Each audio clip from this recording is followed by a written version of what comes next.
Profonda crisi economica, rischio dissesto e tasse alle stelle, non c'è un centesimo di disponibilità. Il ritornello che ormai sembra essere diventato una sorta di colonna sonora di Palazzo dei Giganti. Eppure qualche nota stonata si registra e come? A denunciarla la voce solitaria del vicepresidente del Consiglio Comunale Giuseppe Di Rosa. Sulle banco degli imputati il commissario straordinario Luciana Giammanco, reo di avere firmato una convenzione con l'ente parco archeologico attingendo fondi dallo sbigliettamento per finanziare un convegno promosso dall'Accademia di Studi Mediterranei. La somma stanziata 30.000 euro, l'acuto di Rosa per le orecchie della Giammanco.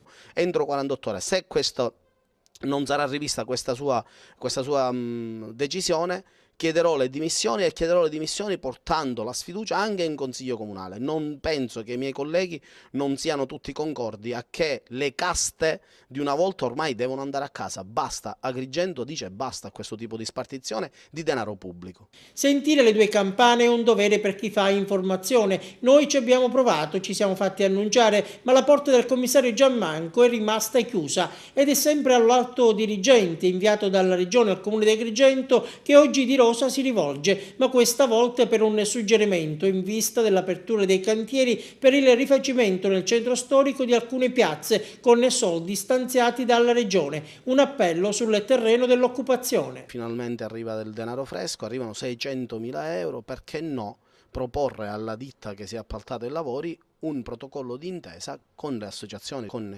i sindacati, dove poter inserire all'interno delle assunzioni da fare per questi lavori una percentuale che possa anche essere condivisa con la stessa azienda di assunzioni di gente residente nel comune di Agrigento. E intanto domani seduta del Consiglio Comunale di Agrigento, interamente dedicata all'esame del conto consuntivo 2013. Il tempo concesso dal commissario ad acta all'Aula Sollano sta per scadere. Domani cominceremo l'esame definitivo del consuntivo e poi saranno i consiglieri comunali a decidere se approvarlo o meno. Il conto consuntivo è?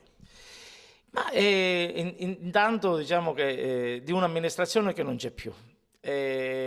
Dobbiamo analizzarlo bene, però è sempre un consuntivo, sono delle spese già fatte. Si possono criticare, però non si possono migliorare, quindi dobbiamo accettare quello che ci hanno presentato, anche perché la legge è molto strana.